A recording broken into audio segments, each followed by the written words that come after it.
যুগান্তর স্পোর্টসে আপনাদের সবাইকে স্বাগতম। আমি জ্যোতির্ময় মণ্ডল আছি সিলেট আন্তর্জাতিক ক্রিকেট স্টেডিয়ামে।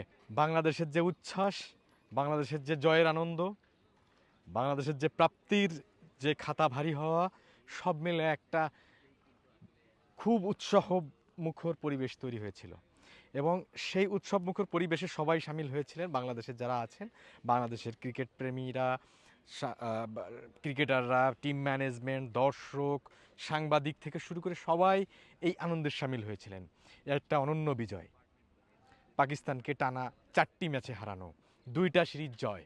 পাকিস্তানকে এর আগে মাত্র একটি দেশ এরকম তাদের বিপক্ষে টানা 2টা সিরিজ 2-0 জিততে পেরেছে, সেটা হলো অস্ট্রেলিয়া।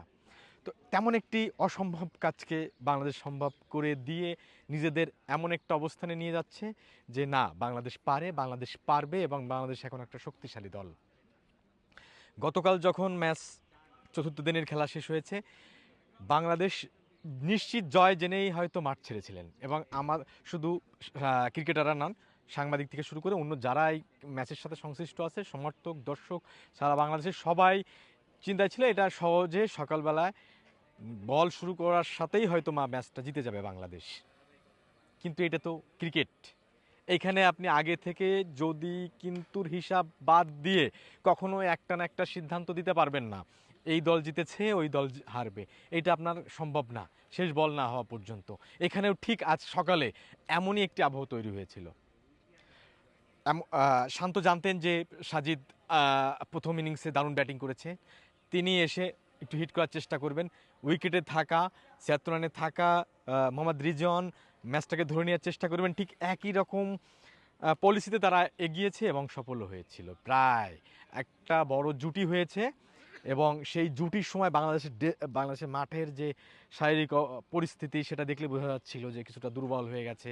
কাকে নিয়ে কাকে হরবে, দু একটা ছোটোখাটো সুযোগ তৈরি হয়েছে, সেটাও নিতে পারেনি।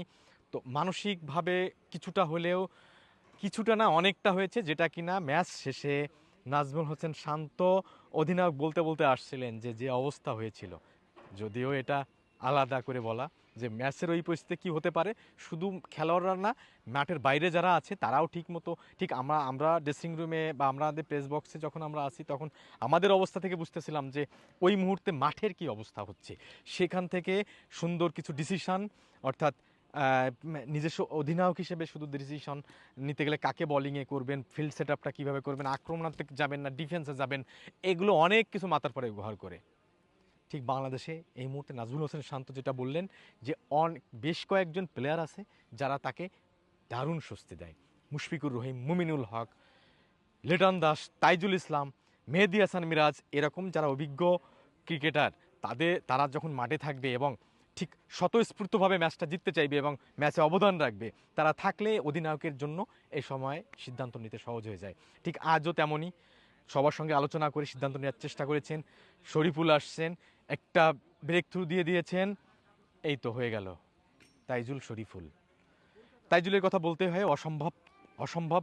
আমি প্রশ্নটা করেছিলাম অর্থাৎ তৃতীয় দিনেই, যে তাইজুল যখন প্রেস কনফারেন্সে আসলেন, তাইজুল আপনাকে দ্বিতীয় ইনিংসে তো অনেক বড় ভূমিকা রাখতে হবে। তাইজুল তো হেসে বলেছিলেন কেন প্রথম ইনিংসে রাখলে হবে না, দ্বিতীয় ইনিংসে যে তার রাখতে হবে এবং তার রাখার কারণেই যে এই ম্যাচটা বাংলাদেশ জিতেছে,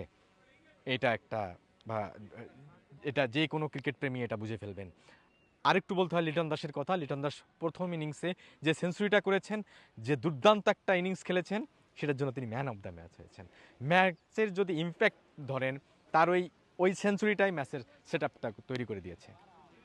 নাজমুল হোসেন শান্তর একটা কথা বলেছেন যে এই যে টেস্ট জয় এবং 2টা সিরিজ জয়, এই টেস্টে আধিপত্য বিস্তার করে জয়, স্পিন, পেস, ব্যাটার, ফিল্ডিং, আপনার সব যে মানসিক একটা সংগঠন, মানে একত্রতা এবং জয়ের একটা ক্ষুধা, এই ক্ষুধাটা বাংলাদেশকে হয়তো বা অনেক দূরে নিয়ে যাবে।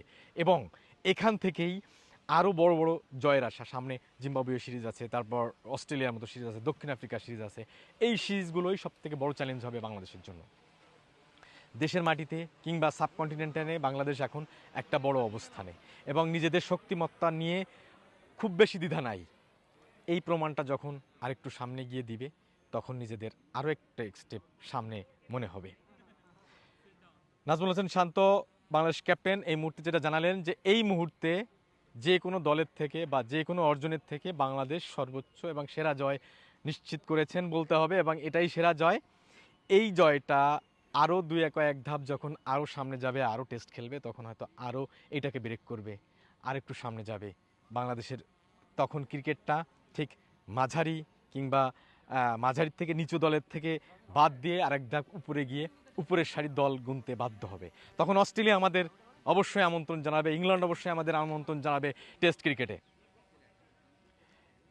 শুধু টেস্ট ক্রিকেট নয়, তখন সব ক্রিকেটেই বাংলাদেশকে আরেকটু গুনায় ধরতে হবে এই বড় দলগুলোকে। অস্ট্রেলিয়া, দক্ষিণ আফ্রিকা, ইংল্যান্ড, ভারতের মতো দলগুলো যখন বাংলাদেশকে রেগুলার সিরিজ খেলার জন্য ডাকবে, তখনই মনে হবে যে বাংলাদেশ একটা ক্রিকেটে খুব শক্ত অবস্থানে, এবং এটাই বাংলাদেশের সেট আপ হওয়ার দরকার ছিল, হয়তোবা আরও আগে হতে এসে এখন এসে হলো। এই সিরিজটা যদি পুরোটাকে বলি, প্রথম টেস্টে নাজমুল হোসেন শান্ত বললেন যে ডিক্লেয়ার দেওয়া, অর্থাৎ ইনিংসে 268 রানের টার্গেটে প্রতিপক্ষকে ছেড়ে দিয়ে একটা ছিল বড় ডিসিশন, এবং এই ডিসিশনটা দলের ভিতর যে আত্মবিশ্বাস তৈরি করেছে, সেই আত্মবিশ্বাস নিয়ে সিলেটে সুন্দরভাবে হয়েছে। সিলেটের একটা মজার কথা বলি, জানেন, সিলেটে আজ রাতে অর্থাৎ গতকাল রাতেও অনেক বৃষ্টি হয়েছে, এবং সকালেও বৃষ্টি হয়েছে, 6টার সময় প্রচুর বৃষ্টি হয়েছে, 6:30টায় বৃষ্টি হয়েছে, 8টা পর্যন্ত বৃষ্টি হয়েছে, কিন্তু তবুও একটু সমস্যা, অল্প একটু সময় ম্যাচ খেলা হয়নি, বাকিটা হয়েছে। এখানে ড্রেসিং অবস্থা এত ভালো, ওয়েদারটাও খুব সাপোর্ট করছে, অর্থাৎ এখানে যখন দুটো টিম আসে তখন তার আগের দিনে বৃষ্টি হয়েছে, কিন্তু এই ম্যাচের 5 দিন কখনো বৃষ্টি হয়নি। এটাও বাংলাদেশে ঠিক এই সিরিজ জয়ের বড় ভূমিকা রাখছে বলে মনে করতে হবে, কারণ আবহাওয়াটা আপনার গুরুত্বপূর্ণ। সব থেকে বড় কথা, শেষ কথা বলতে চাই, যে উইকেটে খেলে বাংলাদেশ জিতেছে, অর্থাৎ যে ধরনের বা উইকেটে যেখানে সবার সুবিধা আছে, স্পিনারদের, পেসারদের, ব্যাটারদের, বিশেষ করে শেষ দিনেও ব্যাটসম্যানরা আরামসে খেলতে পারবে এমন একটা উইকেটে, এই উইকেটে যখন আপনি জিতবেন, দল যখন জিতবে, তখন আত্মবিশ্বাস আরও দূরে চলে যাবে। আমার মতো আপনার মতো সবাই অনেকেই চাইবো বাংলাদেশ দল আরও সামনে যাক, আরও অনেক বড়র দিকে এগিয়ে যাক।